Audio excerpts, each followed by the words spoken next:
Hi friends, வணக்கம். இன்றைக்கி வேலுநாச்சியார் பற்றி பார்க்கலாம். வேலுநாச்சியார் நம்ம சிலபஸில் இருக்க 6th நியூ புக்கில் இருக்க இன்ஃபர்மேஷன்ஸ் பற்றி பார்க்கலாம். இதில் ஒரு ஸ்டோரி மாதிரி கொடுத்துருக்காங்க, ஒரு கதை மாதிரி என்ன நடந்ததுன்னு சொல்லிட்டு கொடுத்துருக்காங்க. நம்ம இதில் அந்த கதையை முழுசாக பார்க்காம எதெல்லாம் முக்கியமான இன்ஃபர்மேஷன்ஸோ அதை மட்டும் பார்க்கலாம். ஃபஸ்ட்டு, வேலுநாச்சியாரோட தந்தையார் இவர் ராமநாதபுரத்தை ஆட்சி செய்த செல்லமுத்து அப்படின்ற மன்னரோட ஒரே மகள் தான் வேலுநாச்சியார். வேலுநாச்சியார் தாய்மொழி எதுன்னு பார்த்திங்கன்னா தமிழ்.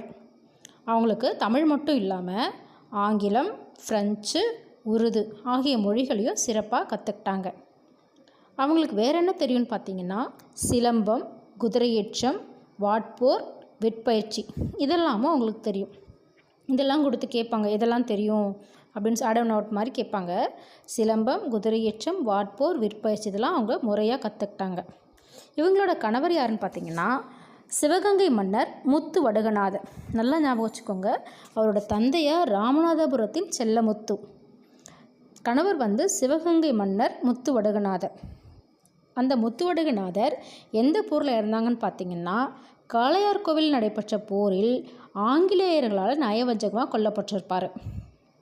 அதுக்கப்புறமேட்டா அவங்க காளையார்கோவிலில் முத்து வடுகநாதர் இறந்ததுக்கப்புறமேட்டா திண்டுக்கல் கையில் தான் வேலுநாச்சியார் போய் தங்கி ஒரு படையை திரட்டி பயிற்சி அளிச்சுட்டு இருப்பாங்க. இது ரொம்ப முக்கியமான இன்ஃபர்மேஷன். அப்புறம் திண்டுக்கல் கோட்டையில் எத்தனை வருடங்கள் அங்கே இருப்பாங்கன்னு பார்த்திங்கன்னா 8 வருடங்கள் இருந்திருப்பாங்க. அவரோட அமைச்சர் பெயர் என்னன்னு பார்த்திங்கன்னா தாண்டவராயர். அவரோட தளபதிகள் பெரிய மருது, சின்ன மருது. அமைச்சர் தாண்டவராயர், தளபதிகள் பெரிய மருது, சின்ன மருது.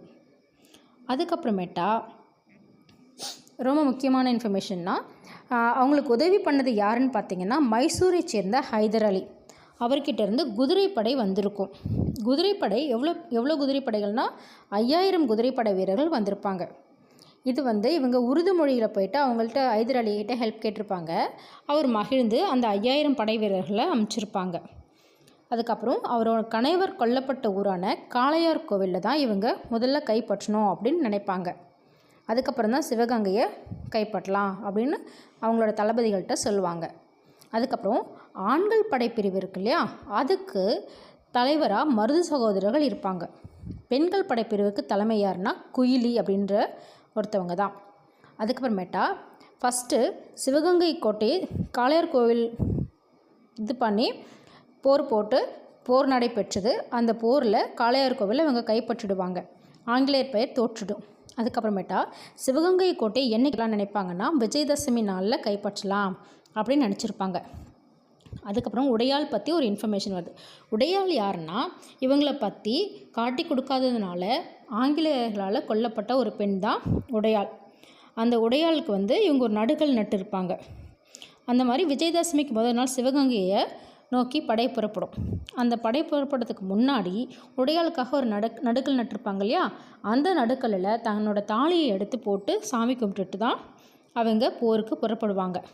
அதுக்கப்புறமேட்டா அந்த போரில் இவங்க ஜெயிச்சிருவாங்க. ஆனால் குயிலி என்ன பண்ணுவாங்கன்னா அந்த பெண்கள் படைப்பிரிவுக்கு தலைமையேற்றிருந்த குயிலி அப்படின்றவங்க தன்னோட உடம்புல தீ வச்சுக்கிட்டு ஆங்கிலேயர்களோட ஆயுத கிடங்க அழிச்சிருப்பாங்க. ஏன்னா எதிர்த்து போரிடக்கூடாது அப்படின்ற காரணத்துக்காக. அதனால் அவங்களோட தியாகம் அதில் அடங்கியிருக்கு. இதுக்கப்புறம் வேலுநாச்சியாரோட வீரம், மருது சகோதரர்களின் ஆற்றல், ஹைதர் அலியின் உதவி ஆகியவற்றினால் தான் குயிலின் தியாகமும் இணைந்ததால் சிவகங்கை மீட்கப்பட்டிருக்கும். அதுக்கப்புறம் ஒரு ஷார்ட் நியூஸ் கொடுத்துருக்காங்க. வேலுநாச்சியாரின் காலம் 1730 to 1796. வேலுநாச்சியார் சிவகங்கையை மீட்ட வருடம் எதுனா 1780. ஜான்சி ராணிக்கு முன்பே ஆங்கிலேயரை எதிர்த்து வீரப்போர் புரிந்தவர் யாருன்னா வேலுநாச்சியார் தான். நன்றி ஃப்ரெண்ட்ஸ்.